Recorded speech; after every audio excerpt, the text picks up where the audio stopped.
You are listening to a Called Collective podcast, where we seek to equip the next generation of ministry leaders. To learn more about the Called Collective, visit our website at thecalledcollective.org or check us out on Instagram at thecalledcollective.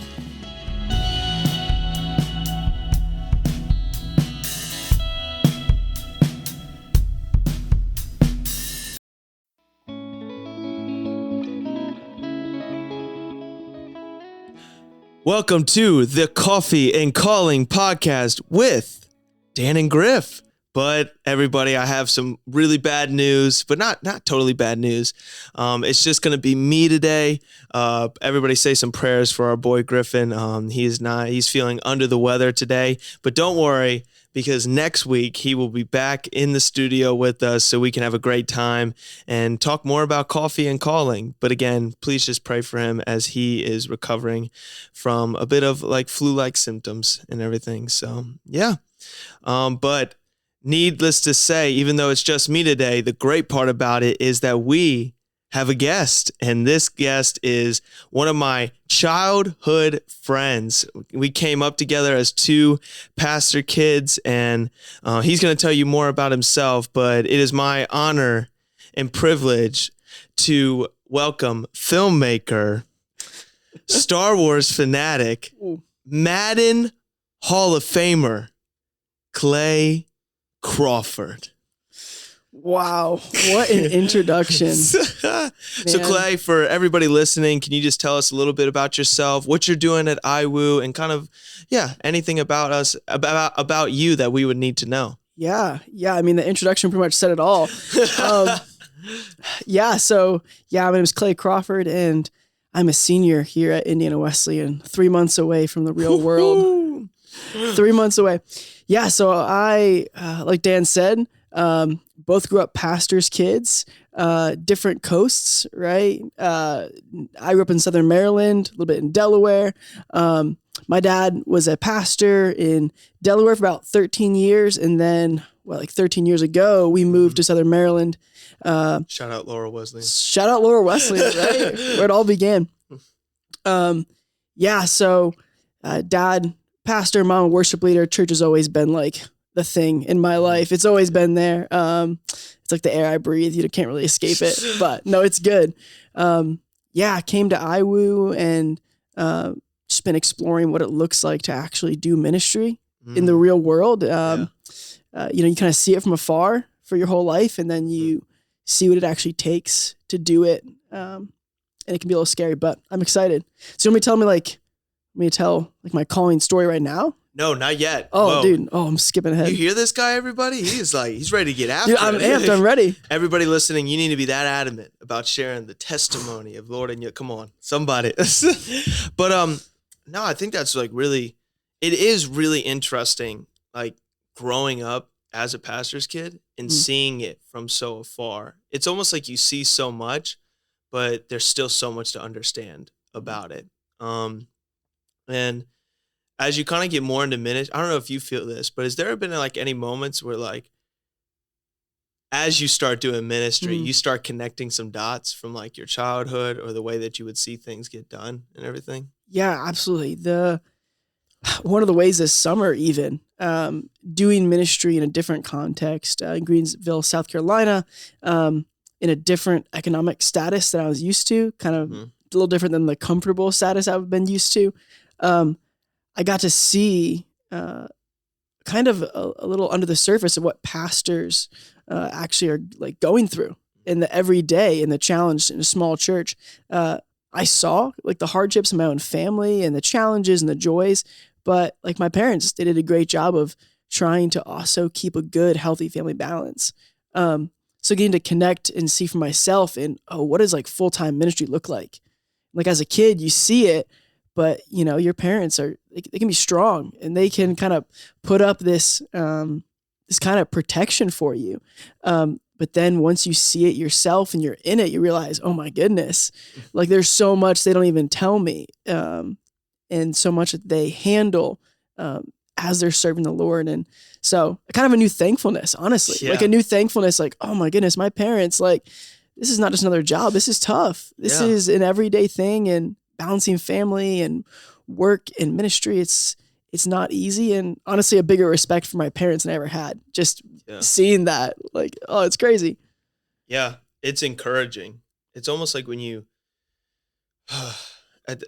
there's these moments where I sit there and I saw my parents go through certain things or things happen in the church, and you see the disappointment on their face, or you see just different things, hardship come on them.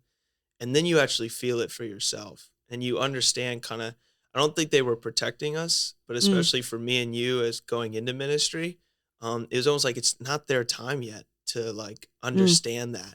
Like they don't have to go into it with all these fears that ABC is going to happen. They're going to have their own experience as pastors and ministers of the word. And that's the one thing, is that everybody's kind of experience is different, but there's this beautiful community of those who are, and I hope anybody who's listening, whatever your job profession is, you find this community with everybody that's been called into a certain profession, that as believers, we all have this different experience, but this mutual respect and like understanding of what one another are going through. And that's really helped me with my relationship with my parents too, because I've been like, man, now I know what y'all were feeling. And it's like, almost like they're still my parents above all else, but this peer-to-peer of like, man, like I just have so much respect for you guys now, well, even more than I already had. So and even as you go to college and you experience new forms of ministry and new environments, you can see things. Nobody's perfect, right? You can see ministry in a new light, and you can see, like my parents didn't get everything right. Nobody's parents got everything right. But on the other hand, it's easy to come back and be super judgmental of little things or big things or whatever it is. So I've been even in the process of just realizing as I'm in it, the kind of grace that that kind of new, like, it just abounds, because I see the challenges and the hard decisions, right? I'm like, oh, if like, I don't know what I would have done in that decision. Like, I don't know what I would have done. They did the best they could. And so nobody does it perfect, but there's a new respect, like you said, for the hard choices that have to be made in following Christ and leading others and shepherding them. Yeah, there's hard decisions that come up. And for anybody listening, understand that if you are a person that's seeking your call into ministry and you're just now into it, I agree totally with what you said, Clay. There is that temptation that you're going to think that you know it all now because you just started learning about ministry stuff. And it's like you look at the church today in America and there needs to be criticism on things. That's not what I'm saying. But when we take like these few things that we disagree with, and it's almost like we throw it all away because we're like, no, this is how my ministry is going to go. This is how I'm going to do it. And if you think that, that's okay. So that means you're going to have to start a ministry where you're never going to want anything to go a certain way that you don't see fully in your head, and you want it to go that perfect way. And if you do that, that's how we get, sadly, corrupt systems of narcissistic leaders. You know? Absolutely. And like our frustrations, they can come from such a healthy place, right? We see the gospel, and then we see the structures we've made sometimes, and they don't align. Yeah. And we become disillusioned. And some of that's good, right? Constantly throughout Scripture, we see people deconstructing systems that don't align with God's heart, right? Prophets like Ezekiel and Hosea are Jeremiah. Jeremiah is deconstructing the kind of like comforting sayings all these prophets are saying, and saying, no, like you're missing the heart of it. You're missing the heart of God's actual message to you. Jesus, you've heard it said, right? Systems that have come into place. But if we're not careful, we can then create systems ourselves in our own image. So instead of creating a ministry that ultimately hopes to look more like Jesus, right? His way of life, we can personalize our ministry to our wants and desires in reaction to our parents' or our grandparents' faith, instead of just stripping away what doesn't look like Jesus, even if that's some of the things that we want. And honestly, who said this to me the other day? I think it was Dave Smith. Dave Smith. Dave Smith. we've probably talked about him on like almost every episode, but Of course, love it. he said this really good thing. He said, what's funny, Daniel? Because I was telling him some of my why is it this way and everything. He's like, I've noticed that each generation, not every single one of them do something perfect. And he's like, that's the beauty behind new generations, is that they see what we don't see sometimes because we've got so caught up. And he said, but I want you to listen to me. May that be humbling, that there will probably be a generation that comes after yours that will see the things that you guys didn't see. Yes. And that's the point, is that understanding we have an obligation as the new generation to come up to really see the ways that things don't look like Jesus and be like, hey, maybe we should fix that and do that. But I think one thing that we could do to stop a certain pattern is stop not getting so involved with that we forget that there's so many other things, and that we have to look at those problems and say, hey, we're going to invest in these things without neglecting other things that were not almost like underneath it, so that we too don't face that problem of like, we're going to be really extreme about this one issue and then let all these other issues stay in their seed and then eventually grow into like this forest of problems. And we're like, well, at least we did that, Yeah. Yeah. And keeping ourselves to the best of our abilities from these blind spots that we are, I guess, purposefully ignorant of sometimes. And I think this whole discussion of what does it mean to deconstruct the past, to move forward, the kind of cycles that we get in, I think it's easy to view our life, right, as kind of this forward progression, because it feels good to be post something, right? Yeah. Post-conservative, post-liberal, right? Yeah. Post-egalitarian, post-complementarian. Yeah. Post anything feels really good. And not to say a sort of moral relativism, like nothing actually matters. You shouldn't hold convictions, but I've right. Yeah, exactly. Like I'm going to hold no convictions because I'll eventually turn on them and then I'll have to look back, But it takes humility to realize, oh my goodness, like I would have said something like that, And Pastor Ethan Linder just was talking to me yesterday at College West, and he said it's hard not to view others simply as a rough draft of yourself. You come out of a church and you think, they're just the draft version of what I am now. I've progressed more fully into that, right? Yo. And before anyone thinks like that, you can escape it. You can be atheists can deconstruct, Christians can deconstruct, anyone can deconstruct, and no one's safe from it. It's about how we do that. I think that ultimately leads to Jesus, or it leads to more of our own personalized identity. Say that again, because people need to note that one quote about say the rough draft thing again. Yeah. I mean, if we think about it, we can see others through the lens of our own self-progress. I'm becoming. We naturally want to see ourselves in this mountain journey of who we're becoming. That's good, right? But we can naturally become judgmental of the place others are walking, often when they're walking a similar path that we have, and they're not yet where we are right now. Yeah.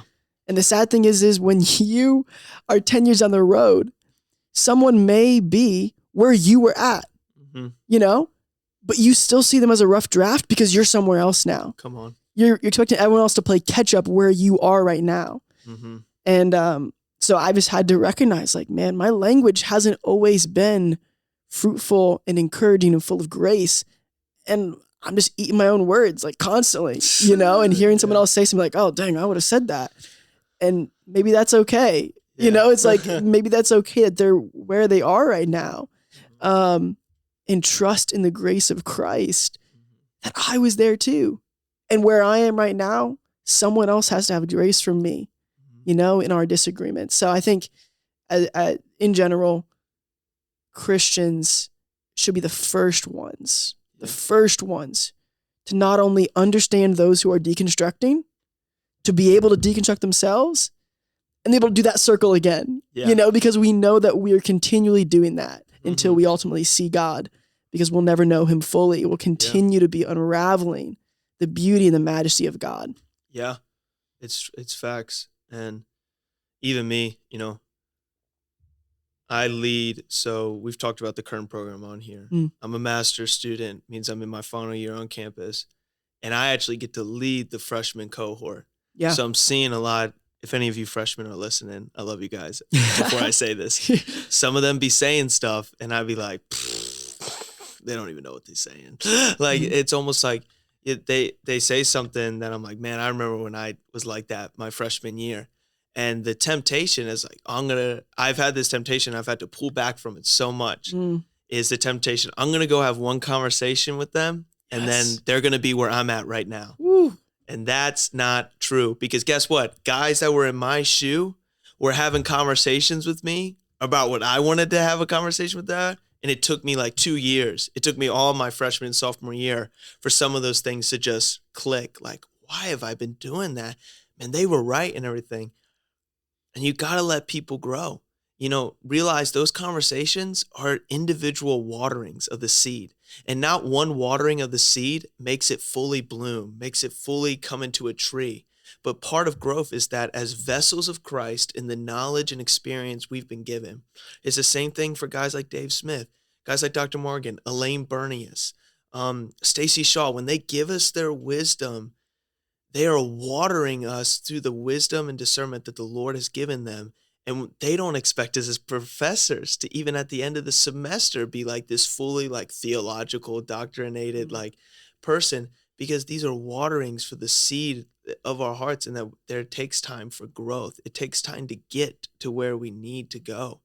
And it's not going to happen with just one conversation, one time we're encouraging. And I think that's also the beauty of I would say this, it's the humbling of our humanity, knowing that Jesus can change people within an instant. And also Jesus changes people progressively. But we're not the people that are just going to flip our switch and say one smart thing and everything's going to be changed. But God's like, no, this is the point of pursuing others in the love of my name. It's that it's going to be hard. They're not always going to get it. But that's why we need patience, and that's why we need grace that you talk about. And we have to be more gracious when there's actually progression. Yeah. How often do I want to enter a conversation with a mic drop moment already prepared? Right? Because it feels so good. Yes, it feels great. You say that fact. Dude. You get the Yeah. It feels good to be at a place, and it can even be a good place, right? You can even be at a place that is healthy and maybe more aligned with Christ, maybe more aligned with his heart. But the way that you share that, the way that you work with someone, ultimately is another part of being like Christ. Yeah. Right? Seeing people where they are and saying, am I non-anxious enough? Am I non-worried enough to walk with someone slowly? Like the pace of Jesus was slow with people often. Sometimes he was quick to call something out. Sometimes he was slow, right? His disciples misunderstood him for a long time, right? But he was slow and patient with them, understanding that their framework of who the Messiah was deep within them. And it would take a long time to reshape that, to make it look more like the Father's heart. And I think I'm on that journey right now. And man, dude, there are countless times during the day where I was like, man, okay, I think I was patient. I think I did it. And other times I'm like, oh, nope, I couldn't hold back. I said something I'm probably going to regret later. But my ultimate goal is that I would be patient, like you said. And so thankful that others are patient with me.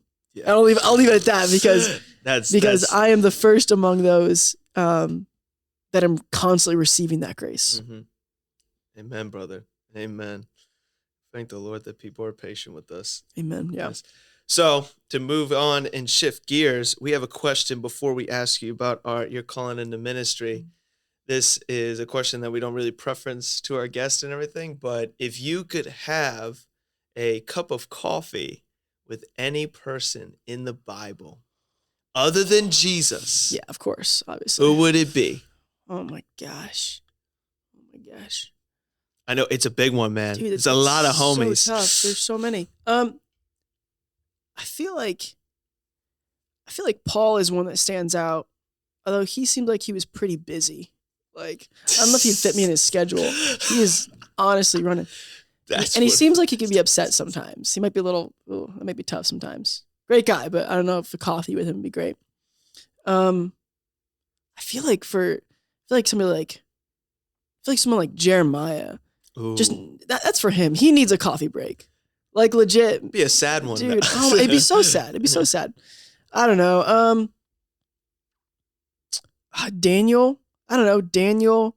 He seems like a really solid. I'm trying to think. My personal opinion, by the way. Yeah. Daniel's the most slept on character in the Bible. Oh, I wonder why you think that, Daniel. Okay. Yeah. The bias is obvious. The bias is obvious. Oh man, dude. No, I feel like there's one more though. I feel like I'm missing someone pretty important. I'm trying to think about whose personality would annoy me and that I wouldn't pick. I feel like Joseph, dude. He walking around with his coat like that, dude. His pride. Come on, dude. Get over yourself. John, like the beloved disciple. Come on, like he obviously has a high esteem of himself. Hey man, if Jesus said, "Hey, oh I kind of love you," maybe I don't want to get coffee with any of these guys and girls. Like, dude, no, I mean honestly, Esther. Yeah, she kills it. She has some stories. Like, maybe Esther. Yeah, maybe Esther would kill it. Yeah, let's go with Esther. Let's go with Esther. Go with Esther. All right, so we've accumulated. Yes, I gotta know. Paul be too angry. Joseph's full of himself. Dude, he's full of himself. Daniel be good. He's just fasting a lot. He might be a little hungry. You know, his stomach's growling the whole time. I'm just gonna have tea today. I'll take the vegan tea. But tea already is vegan. Oh, okay, cool. Okay. Why is also I just want to say for anybody listening, I love when we do talk about people of the Bible and understand they were humans. Yeah. They were great people. 100. But Clay just displayed something really beautiful for us. These were also humans. Yeah. You know? Oh my goodness, they were like, damn, like, ooh, and they were in progress. Man, like they were like a lot of them were in progress. Peter's the homie that raises his hand in class all the time and says something. He's the one. Do we have homework? Are you kidding me? Peter, read the syllabus. Read the syllabus. No, that's facts. One of my favorite songs is by a band called The Collection called Dust. And it's from a while ago from the first EP, but it basically just goes through every character that's kind of a major importance, and it kind of shares just briefly the things that they were known for and the thing that was their downfall, right? And all these characters are so flawed, and this is getting deep, but one of the things I don't think I realized during Sunday school was like these characters aren't meant to be like, oh, go be like David necessarily. No, it's see how David is like you. Like we use these characters to look back at ourselves, to see our own faults and our own strivings through their lens. Like they're a mirror for us. And there's things we might want to like model ourselves after, but I wouldn't model myself after like any one character of the Bible. You know, like none of them are the pinnacle. And I think it's easy to forget that in Bible stories and what a Bible story is actually doing. And it's also any Bible character at their best, they were being like Jesus. So the constant when you see good things, like there's sermons out there like be like David, be like Paul. They were an echo of at their best of who Jesus was. And that is the beauty of it, is when you see these characteristics of Solomon was wise. You know, Paul was zealous. I mean, this like zeal for going to share the gospel. Daniel was brave and courageous. He stood up for his, faith. Stephen, a martyr, stood up for his faith. All these things were because of the Spirit of God that was within them. So we look at these characters, notice Jesus within them, and then notice that as you follow Christ and as you go into those things, like that's what we should be looking for, is that I'm not trying to be the next like Peter. I'm not trying to be the next Paul. Whatever the Lord has asked me to go into, I'm going to be like him. within that context. And those people in the Bible inspire us because we see the work of Christ in them. Yes. Their testimonies. Yeah. That's good. That's good. But why Esther? You know, what would you talk about when you're sitting with her? I think her story is just wild. Like, and it's hard. Like I'm so far removed from that story. I think I just want to hear her. I think I want to hear her tell that story, right? And just recognize, like, because first off, being a man and a white man in the 21st century is a little different, right? Than being a woman of an oppressed tribe. That's like, there's so many, like the differences in our life and where we started far outweigh the similarities in my mind in a lot of ways. And so for her, oh man, like, what does it look like to be faithful to God and to your people when everything says you can't? Wow. Like, I don't know. I feel like I just want to hear her. I want to hear her tell me her story. Yeah. That'd be awesome. Hearing it from her perspective. Just so many different levels to that. So the primary question we're going to be getting at right now, Clay, what was your call into ministry? And just share what your calling was, but also like the events leading up to it, and also how it's progressed over time and everything. And yeah, what's your calling testimony? Yeah. We talked about a little bit about pastors' kids. And, you know, some pastors' kids have a story, and it's tough. It's so sad. It breaks my heart, of neglect or feeling, like kind of like frustration with the church and what it was to them, or forced to be in a church that they disliked it, or all these different stuff. My heart breaks for that. But that's not my story. My story was one of the church really was my life in a positive way. The amount of things that I learned in that environment, I like most of my life lessons, like from probably 5 and 6 years old.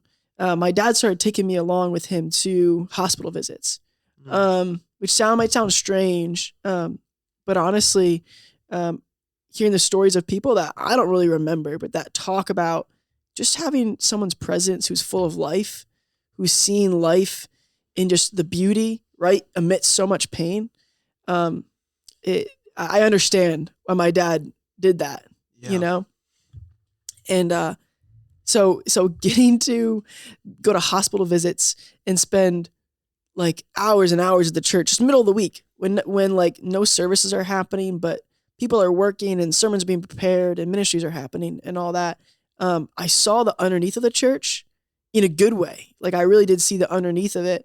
And so that kind of love for ministry actually like kind of developed really early on. Like, it was fulfilling in all the ways that I saw. And I saw the joy of my parents was the main thing that kind of stirred that in me. I saw their love of people, their love for me and my sisters. And that was so influential in my life.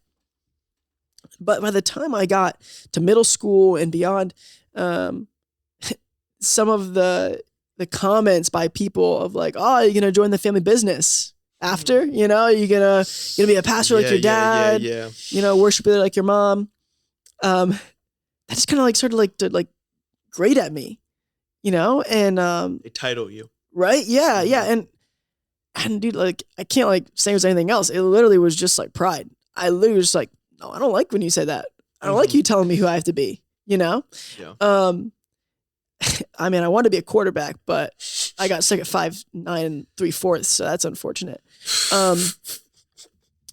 But hey, he could throw a football, though. He could, flag football, put me on your team. Number 1 pick. Hey, legit, his flag football team this year went from 0-4 to Final Four in the tournament. That's what I'm saying. But the moment where I think, you know,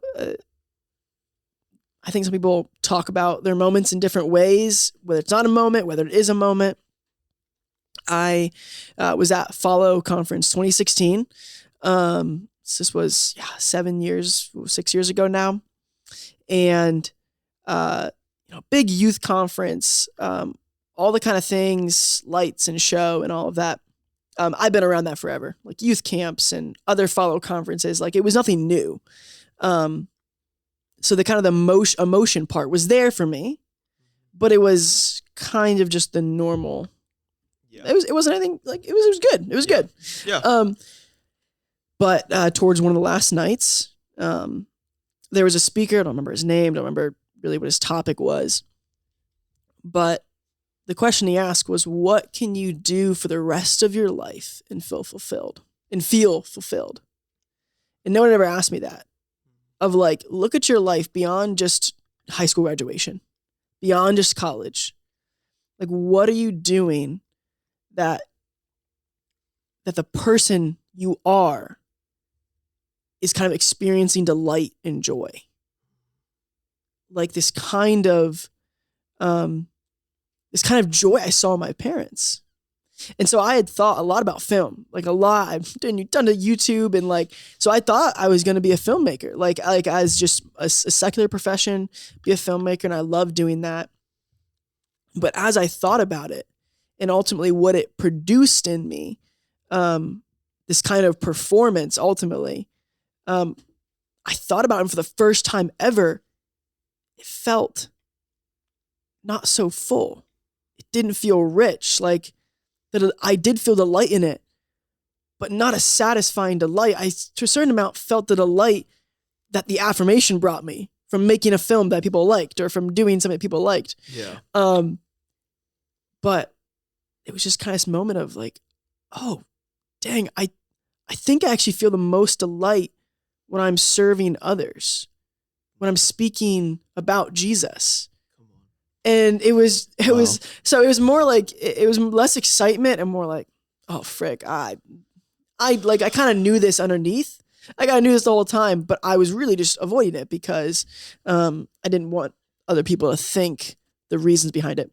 So, like they called people up, they had a moment of, if you're called into pastoral vocational ministry, and so got up, got prayed over.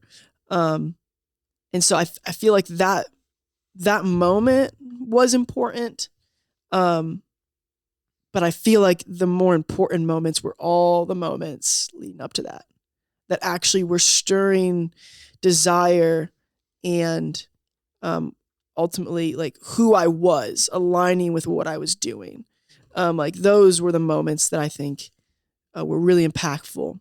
And that kind of moment was really just kind of like, oh, okay, this is what it is. Like, I have to just let go of my pride right now. So, I mean, there's a moment I always remember, which is calling my dad and mom after, like an hour after the service. And they'd heard me talk about, just at fun, like, oh, I'm just going to go work at McDonald's for the rest of my life. I'm going to flip burgers. And like, that always made them annoyed because like, they know I wanted to go to college, but I was just like pushing up against it, rebelling. I had to call them and be like, hey, like, no, I do want to do this. I think this is what I'm supposed to do. Yeah. So that was, it was a unique moment, for me. But I think talking about like how it progressed, man, I'll tell you, I walked into college with so much more certainty about my call than I have right now. And I am okay with that. Yeah. Like, I am okay with that. Like, I loved, and this is again, right? I'm not trying to look back at myself in judgment. Like, God was using me right there in ways, and he was molding me and shaping me. Dude, but I came in like with 100% certainty of my call, of God's existence. Like, I was like, this is where I'm supposed to be. This is everything lined up. God told me to be at IWU. Like, this was my life, and it was clear and unfoggy. And it was really enjoyable to have that. This is facts, everybody. Like, me and Clay were suite mates coming into college. And when I tell you, like, us are, we helped lead worship at, shout out Elevate, at Real Life Wesleyan. Youth ministry. I mean, when we had a conversation about IWU, he was like, yeah, this going to happen. This going to happen. This is the way this is going to go. It's going to be great and everything. And Yeah, just keep letting you talk. No, dude. Yeah, throw back to that time. To what a suite of people. Shout out Preston Collier and Brady Brady Bolden. Let's go.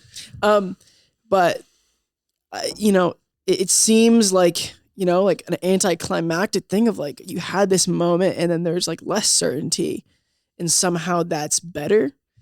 But I really do feel like these moments after have been tough, but it has been somehow the lessening of certainty is somehow brought more peace into my life. So I came in like thinking I knew what I not only like that I knew of my calling, but I was like, I think I know what I want to do after too. Yeah. Like I think this is the thing that God's calling me into, not just a vocation. And then I got in and I was like, oh dang, the church is actually like in a tough spot right now. Oh, it's been a tough spot for a while actually.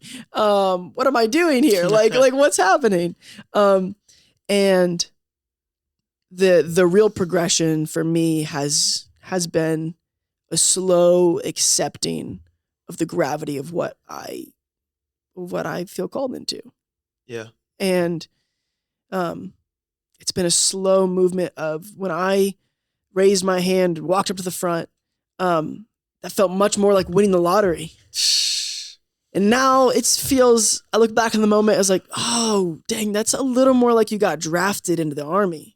It's war out there, man. It's different. And yeah, I mean, it is war and those things, but like there's a weightiness that I just didn't see. Mm-hmm. I didn't see. And I knew there were tough moments, but that kind of, oh, dang, this isn't something that I can just do haphazardly. Yep. This isn't something that just, God selected you because you're the best or because any of the different reasons, and you win the lottery of getting to do this for, a living or bivocationally.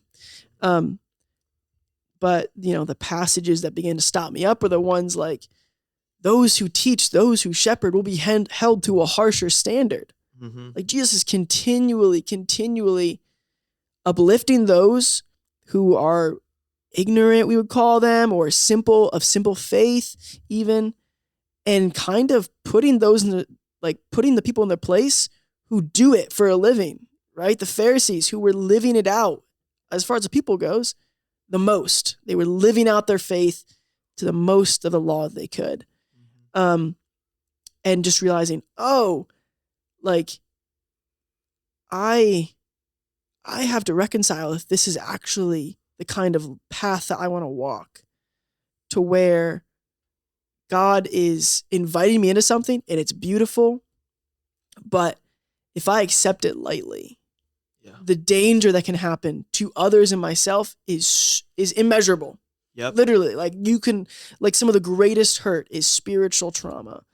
And that's sadly often caused by people who accepted a call into ministry, and for any number of reasons, didn't truly understand what they were doing, what God was calling them into, what kind of life of self-sacrifice that requires.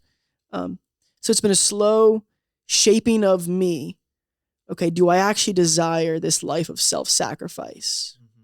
Do I desire a life that's given for the other?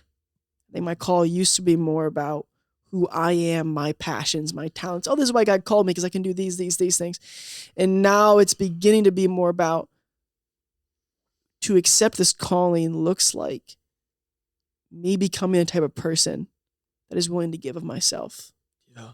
And so I'd say I've accepted a calling, but I am accepting this calling, if that makes sense. I'm continually every day. And I don't know if I ever come to a moment where I really feel like, no, I actually I can't fully give of myself in this way. I need to let that be known, because it's a weighty thing that we do. Yep. When we shepherd people. And I never want to do that haphazardly. I want to always do that with a remembrance of the kind of weightiness that this calls. And so, Yeah, that's kind of the process of calling that I've been in and will continue to be in for the rest of my life, continuing to accept the kind of life in service to God. Come on. All of our treasures, if we live our life for Christ, our treasures should be in heaven, right? As pastors and leaders of the church, I think so often that's so much real for us, is that doing ministry isn't always the easy task and going out. But I had this image, I had a friend of mine have this dream where he's in front of this huge audience and he's like up on the stage and he's preaching and like thousands of people, like he couldn't even see, how many people there were and everything. He's like, yo, this is insane. And he was wrestling through it. He's like, does this mean I'm going to be like a mega church pastor? And he's like, I'm confused. Or like, does this mean I'm going to have great influence? Yeah. He's trying to figure it out. He's like, this wasn't a regular dream. And he's like, there was clearly like almost like a divine presence when he was there. And he had a youth pastor share him that dream. And he's like, what if that wasn't, you're going to be a mega church pastor, that you're going to have a great influence, but it is a image of all the people in your life one day. If you get to like older age, all the people in your life that Jesus used you to impact their life. Mm-hmm. And that image makes me emotional because I look at that, and ministry is one of those things that so often I think we have to accept the weight of it, but accept that importance of we're sharing the gospel and caring for people's souls for the opportunity that the Holy Spirit can fix them, not for us to fix them, so that Jesus can save them, not so we can fix them. When we hold people accountable for their sins, it's not so we can wash away the sin. So Jesus coming into that acceptance. And then when we see people come into a relationship, it's Jesus doing that divine work. It's never supposed to be like, we're the ones. That's why Jesus says they will hate you because of me, that you will face suffering because of me. It's not because they hate you.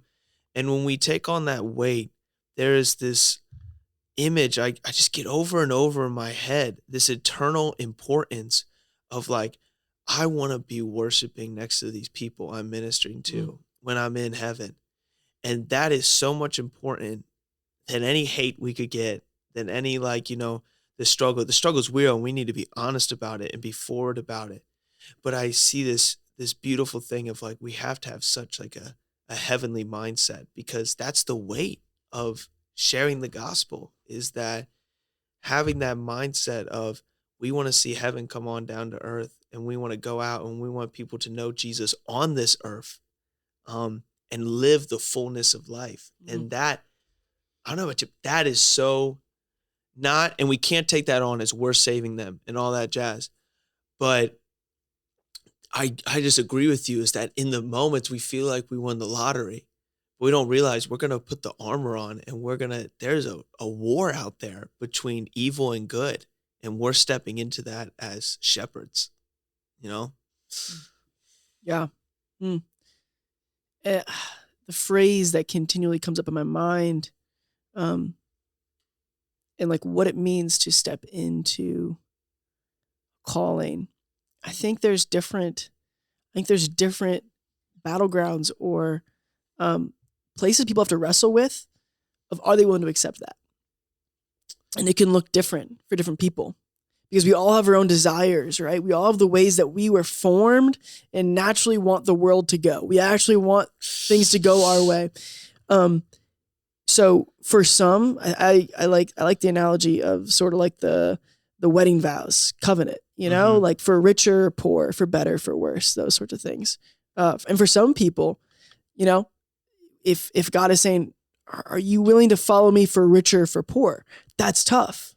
I would struggle with that. It's like, oh, think about it for a second. Like, are you willing to follow me if the image you just talk about wasn't that it was a mega church, but that it was the kingdom impact that you didn't see, for example, And I'll be honest, for me, the one that has struck me, and like even as I'm on this right now, it's like in the back of my mind, is will you will you be my servant? Will you be my minister, my shepherd, in fame or in obscurity? Like that is the one that strikes to my heart, because like as an Enneagram, like through being 4, just like a way of looking at myself, right? Like Hey, 4-wing 3. Let's Give go. me a high five. Nice. We need affirmation and to be unique. Let's go. Yes. But like affirmation and being unique, yeah. Like I'd say I don't want fame, but I want to be known, because like being known is how I know that I have value often. Mm-hmm. And so like some of the scariest thing is thinking about a life. When I was 16 and thinking about that call to ministry, I was in like thousands of students and big music and people. And like, so when I'm thinking of pastor, I'm thinking of that. Come on. Like, but they don't say who feels called to shepherd 50 people for 50 years. It's like, oh, maybe not me. And like, that's got to do that work in my heart. And so I think the impact, that we see, we have to our minds have to be renewed and our eyes have to be renewed to be able to see how God, that's just as beautiful for God to use your impact with 50 people, the kind of kingdom impact that's small and can be trampled over, right? That's like a little bit of yeast dough, like that kind of kingdom impact. Are we okay with that? Because if that's what God is calling and it truly does have impact, why is it so much harder for me to imagine myself doing that and being okay with that and being fulfilled than if I continually see hundreds of people, coming to Christ after I preach a sermon or something? Like, it's hard for me. It really is hard for me. And so, that is the call is beautiful. It's weighty. But I think we have to all wrestle with, are we willing to accept whatever God places in front of us as the most good and beautiful? Come on. As the most good and beautiful thing that my life can be. And so I think that's where I'm in the middle of right now, wrestling with and pursuing. A great passage that goes with that is Matthew 28. One of the parable starts in verse 13 and then goes to verse 28. But it's about the parable of the talents. Yep. And there's an important part that people miss, but Jesus gives 5 talents. Just to give you a run through if you haven't heard this parable. He tells this parable about a master. He's going away and he wants to give to some of his servants to help run, pretty much, let's just use a modern word, business. Be like if the CEO left to go on vacation, he took 5 of his members, hey, I want you to run this business. He gives one servant 5 talents. He gets another 2, and then the last one 1. And it says this powerful line, he gave to them according to their abilities. And the expectation was they would go and they would use that and they would grow it.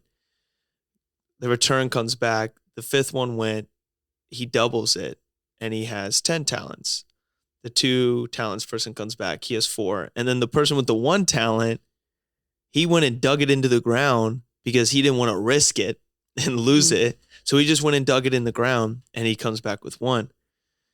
I could tell you the whole story, but I really just want to focus on the 5 and the 2. The 5 and the 2 come back and they've given their allowance of doubling it because they invested it. And both times the master says the same line to them both. Well done, my good and faithful servant. You were faithful with a few, so now I will give you much. Notice the same response he gives to the person that he gave more responsibility to. Jesus, he gave 1 5 because he knew the person with the 5 could handle 5. And he gave 1 2 because he knew the person could handle the 2. They didn't need to compare each other. The master just knew their capability. What if the person with the 2 was like, why does he get 5? But why was the same response given? Because that's an analogy that Jesus doesn't care about us doing the biggest things on this earth. He cares about us being faithful with what he's given us. It's not about comparing, oh, he gets to lead this size of a church, or he gets to lead this big of a ministry, or he's at a small church, or he's at a big church, or he or she, this person that I'm looking at, like, oh, she gets a big ministry, or she gets a small ministry, or like, it's not about that. As people, as servants of the thing, we need to be honored that the master is giving us something and he knows our capability. So he's giving according to that. And that's the focus. And that's what I love about what you just said, Clay, is that it's not about comparing how much we're giving or how big the things we are doing. It's asking us the question, no matter what the master gives us, are we going to be faithful? And then if we are that way, when we come to the end of the life, won't we all hear that same response? Well done, my good and faithful servant. Yeah. Would the pleasure of Jesus be enough? That's my prayer, man. Would the pleasure of Jesus be enough? Would I believe in Jesus enough for the pleasure of Jesus be enough? Like, cause that takes real belief to say, like, at the end of the day, like I got nothing holding back. Yeah. If I get to the end of this life and it's like, oops, wasn't actually true, the thing I put my faith in, then I got nothing to show. I got nothing to show for it, theoretically, right? But there is such a beauty. Saying this pleasure of Jesus thing is like, that's what we were made for. It's not a real sacrifice, because ultimately I am coming into what I was made for. Every single person, no matter their calling, no matter their vocation, where you are, that pleasure of Jesus is what you were made for. So, yeah, it's a beautiful thing. It's so beautiful. So there is another thing that we want to get into real quick. Clay has done something pretty cool for the last, you want to say like year and a half? Yeah. So, last year. Yeah. Last year. He has been coming together and he's been creating a documentary, and I'm not even going to go more into it. And Clay, I just want you to explain this documentary, your heart behind it. And yeah, absolutely. So I'm super excited because, I have the opportunity through the school and through some opportunities to get to make something people hopefully like see. There's kind of this thing where you work all college for a lot of things in school and you're like, who wants to see my transcript for fun? It's like nobody wants to see your papers. Dude, not even my best friend's gonna see my paper. I remember reading this paper, like making this paper and so proud, saying to my friend, he's like, oh, I didn't get to it, man. And so I had the opportunity to make this kind of final project, and I had decided, like, let me actually hopefully do something people will benefit from. Yeah. So it started within myself that I recognized as a Christian ministry major, 3 years in, I still was terrified to read the Bible. Yeah. I was like, oh, that's a problem. That's pretty tough. That's not just a problem for me. That's a bigger problem. And so I began to just look into this and saw that some stunning things. 86% of evangelicals say the number one thing they want from their church is more help reading the Bible. That's facts, and it's hard. And most of them also replied that they weren't getting it. So I began to just see things piled on. I began to see really the pain that our culture was feeling, the loss of respect, because Christians seem to be not be able to understand their own scripture, disagree, and the way scripture been used in segregation and slavery and Christian nationalism.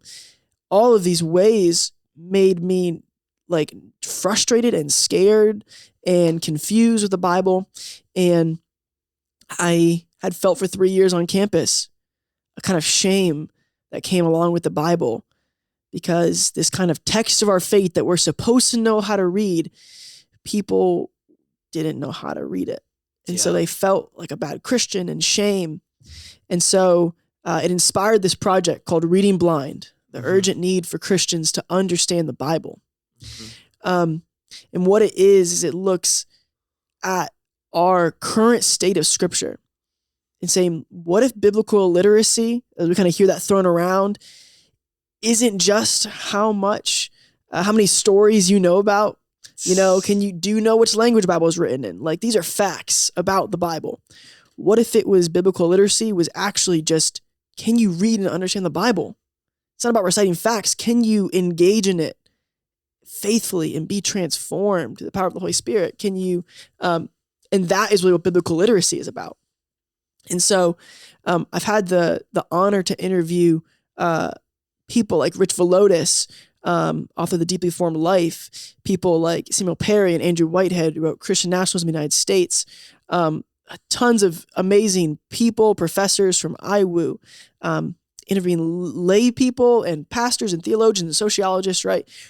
Everywhere, and saying, what is this problem? Like, what does it mean for us to kind of have lost our way with the Bible? And is there hope for a better understanding of the Bible? So on 4/21/21 or 22? 22. Oh man, I think in my trailer I actually put 21. Oops. I just literally thought about that. There's a trailer out online. So if you type in Clay Crofford or Reading Blind, either one of those, you'll find the trailer. But on 4/21/22, releasing this short documentary, about 30 minutes, that looks at what happens when Christians lose their story that they live by. And is there hope for us to reclaim a better reading of Scripture, and ultimately remember who we are? Come on. Remember the story that we're living into. Because if we don't remember that story, we'll just live into another story, right? We'll live into a consumerism, we'll live into individualism, nationalism, and we'll make that our story. Mm-hmm. And as Glenn Powell in our documentary says, whatever Bible you do get, whatever verse of the day that you get, you'll just fit into that story. You'll add the Bible into whatever narrative you're living into ultimately. And so I think this project is vitally important.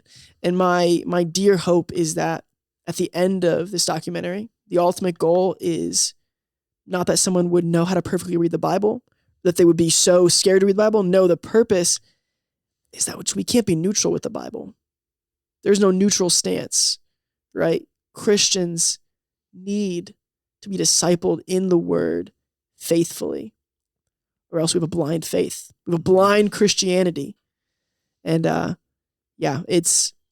so excited about it. There's a lot more work to do, but it's been so exciting to get to experience this together. Yeah, dude. I'm excited. I know other people are really excited. And everybody that's listening, we're going to have a link for his trailer of the documentary under within like the details and all that in the bio of this podcast episode. And I really encourage you to watch it. I think you'd be okay for me saying this. I encourage you to realize that like watching this is not meant for you to feel some type of like, man, I'm really off track from reading the Bible. But the heart posture of what he's saying is that this is an encouragement. I mean, this is a calling of like an invitation of there is a way to read this word. And you don't have to feel those shameful things of, I don't have to do this. You don't have to feel that pain of, man, am I doing this all wrong? But there is this, there's this grace that God gives us as we learn and discover how to read his word. And I don't know if you want to say more about that. Absolutely. And what I don't want to do is add on more law. Yeah. Right? Because it's easy to add on more law. And I've been there, scared to read the Bible. People can come at the Bible from many different places. They can come at it with complete ignorance and just belief that they can read it and automatically apply it to themselves and have some really hurtful interpretations. Or they can be entirely terrified of it, like I was, not wanting to do it wrong. So I don't do it at all.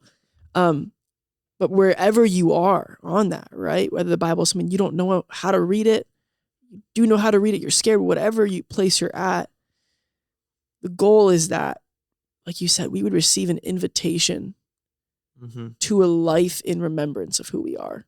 Like that the Bible is a story. It's a true story. Yep. But it's the story that we live into. Come on. The redemption story. This is where we find out who we are and what we are meant to be.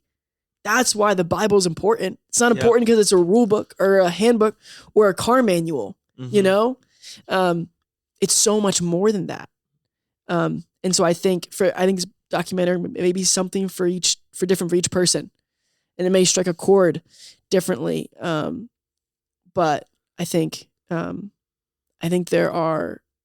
an opportunity to see the ways God is inviting you into this story. That's beautiful. It is. It's a very beautiful story. Yes. So, Clay, normally how me and Griffin like to end our episodes is by I'm gonna ask you, how can I be praying for you? And we're gonna pray for you. But before we get there, we have a time of affirmation based off everything we've heard from this episode. And my affirmation to you, and honestly, so just to get everybody to realize this, is that me and Clay have known each other now. Oh my gosh, it's like 17. Yeah. 17 years? Yeah. 17 years. Both of our dads have done ministry together before. And, I was with Clay in Sunday school in pre-K, 4 years old, running around. And then my dad went to lead pastor at a different church, but me and him saw each other every year. And at any different Wesleyan church event, big event, I saw Clay Crofford there. And literally, hey, shout out Denton Camp, by the way. Ignite Camp that's moved now, but yeah. Denton Camp. But I've get to see a lot of progression, and then my senior year of high school, us being able to do stuff together and us being able to lead worship together. And we've both seen a progression in each other. And my affirmation for you, Clay, is that keep on the road that you're on. I love the fact that everything you thought life was going to be was shaken, because it brings you closer to the way that God is shaping your life. It also brings us closer to this mentality of, I think you have such this beautiful mindset of, and man, I'm going to say it this way. Uncertainty for many people is something that pushes people away.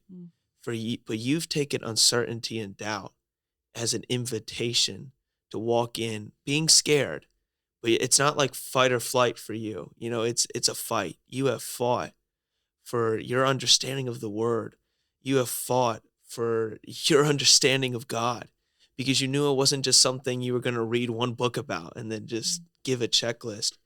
And I think the Lord has created such a beautiful testimony in you. It's going to help so many people in the future that are struggling, that are doubting, that are deconstructing, and you saying, hey, you have a place at the table.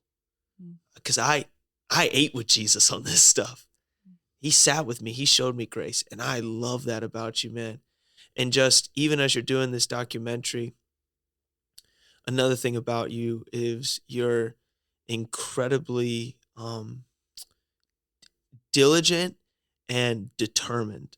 You're so determined with the things you do. And I know that this documentary is going to be so special, because I know you're going to put your whole heart into it, and you're going to make sure that any rock you can look under, you're going to go after, like we were talking about before this episode. And it shows your character, because I think that's also going to be the way you're going to love people. You're going to be determined that they not just know this one part of Jesus that's going to cover everything, but your determination is going to be like, I want to walk with you so that you can see Jesus in the fullness that we're supposed to see it. And dude, I know if you keep that mindset, I don't care how big your ministry is. I know that you won't be Jesus to people, Clay, but you will bring Jesus to them. And that's going to change people's lives. And I'm excited for you, dude. I'm excited also that we're going to be near each other. Me and him are both going to be in ministries that are close to each other after college.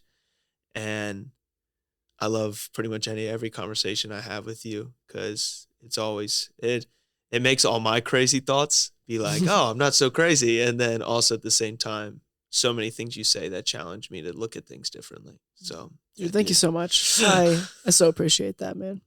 I really do. So yeah, how can I pray for you now and kind of going forward? It's always a loaded question. Yeah. Oh, yeah. No small thing. Let me just spill my guts here.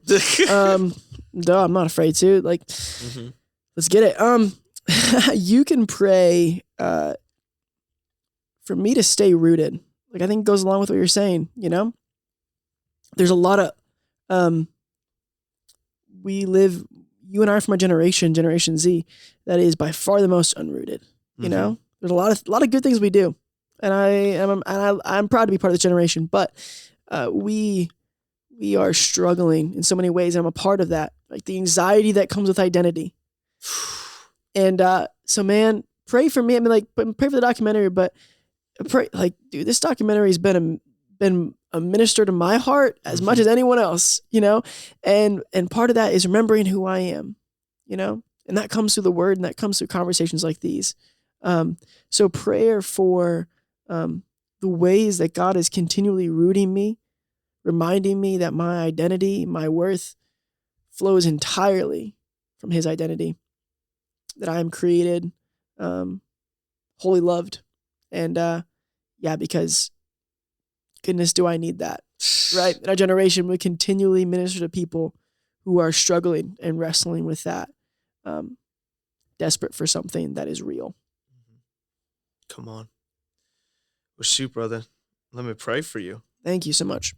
I am actually, because you guys are going to hear a pause for a second. I'm pulling up a scripture that I thought of as you were talking, and I just want to pray it over you.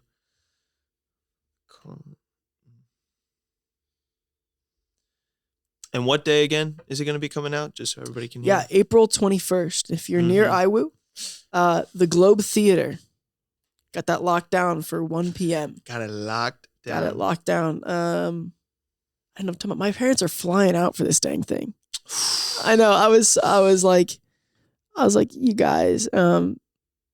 But no, please, feel free to come, see it online, share it with someone you think that might need it. It's going to be better than Spider-Man No Way Home, everybody. Yeah, dude, the cameos in this movie are sick. In this documentary. He's got an interview with Andrew Garfield. Dude, I know. Yeah, dude. Andrew Garfield, Tobey Maguire, they're all in it. Former Catholic monk, Andrew Garfield. Yes, absolutely. Yes. All right. Let me pray for you, brother. Lord, I just come to you now, and I just pray the prayer of Ephesians 4 over Clay. As a prisoner for the Lord, I urge you to live a life worthy of the calling you have received. Be completely humble and gentle. Be patient, bearing with one another in love. Make every effort to keep the unity of the Spirit through the bond of peace. There is one body and one Spirit, just as you were called to one hope when you were called, one Lord, one faith, one baptism, one God and Father of all, who is over all and through all and in all. Lord, I just pray for Clay. That, Lord, that he continues to live that life worthy of his calling. That, Lord, as he goes through this process of this documentary, he steps into a ministry job. Lord, may he be completely humble and gentle. May he be patient and bearing with those around him in love. May he bear with those people that are hard to minister, the people that are easy to minister to at times when things are so hard and we just want to hurry and we just want to, we just want to help people. We are patient and trust in the healing power that you have. And Lord, that I pray that even with this documentary, that as he goes forward with this, that these are things that we are making every effort to keep the unity of the Spirit through the bond of peace. Because Lord, if anything, we need to be unified by the word, not divided because of the word. And Lord, I pray that unity comes through things like this, that I know that your Spirit is on this documentary, and that prayer of that God is over all, through all, and in all. And I know that you are in this documentary. You are through it. I know that you are in Clay and you are through the words that he speaks. And Lord, I just pray as he goes forward with all of these things going on, my prayer is that he just looks a little bit more like you every single day. that every day he chooses that call. I get this image of almost like when Jesus at the Garden of Gethsemane, and the weight of it all is on him, something that none of us can even imagine. But he simply says, but it's not my will, but your will be done. And every day that we feel that weight, we feel the heaviness of this call. We're like, man, do I even want to do this? We just say, Lord, if it is your will, let that be so. Let me live by your will and nothing else. Because God, ultimately, we know that that's the fulfillment of our life. It's that this call isn't just a lifestyle. God, this calling is the way you made us to be. And ultimately, our identity was not in the job we get, but our identity is in you, Lord. And that's why we do it, because we want to serve you. And Lord, I pray that whoever needs to see this documentary, whoever needs that peace of knowing that there's a way to study the word and know it and understand it, I pray it finds them. And in Jesus' name, amen. Man, thank you. Thank you so much. It's been so great. Thank you for having me. Yes. Thank you all for listening. That is on the podcast. We just want to give a few shout outs real quick. Thank you to Caledonia. You guys can, of course, like always, find them on Spotify. They are the ones that have made our introduction song and music, and they are continually to release music. So again, please go and check those guys out. We also just want to thank STM and Indiana Wesleyan University for help providing the equipment that we use, also providing the spaces that we need. And ultimately, we just want to thank you guys for listening, because you guys are just a big part about this, and we love you so much. So we will see you guys next week. Peace.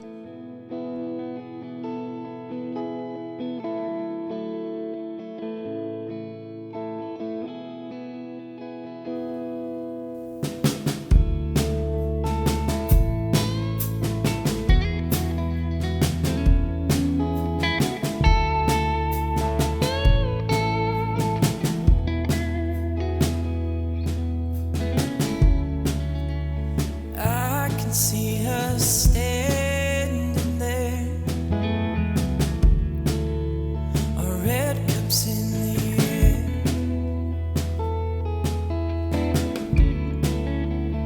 young, wild and free, not a care to be seen, and I can't stop staring.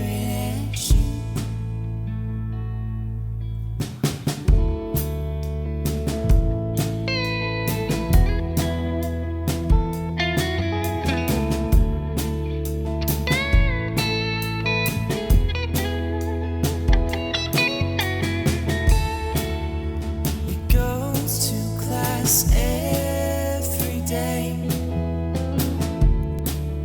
as the time slips away, yeah, we go so quietly when nobody can see, and I can't stop staring at you.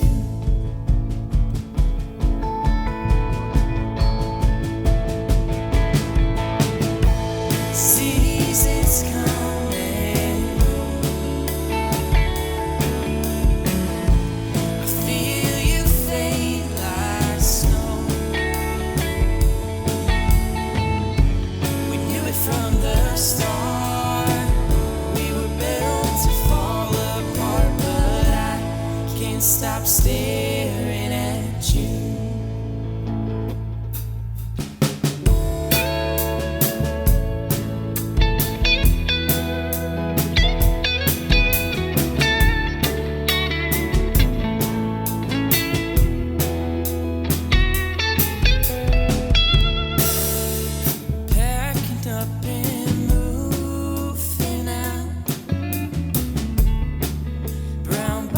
is everywhere.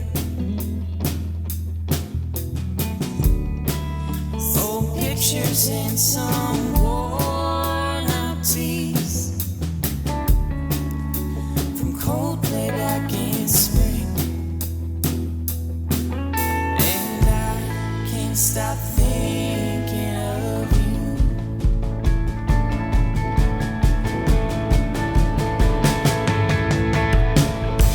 Seasons come and go.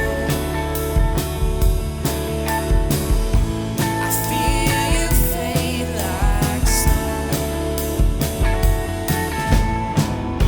I knew it from the start. We were built to fall apart, but I can't stop staring at.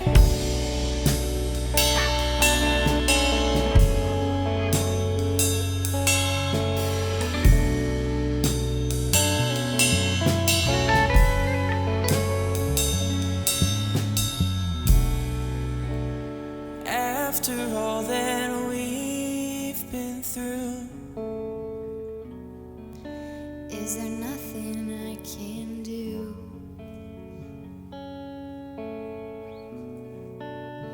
time's racing forward, but my mind falls behind. Seasons come and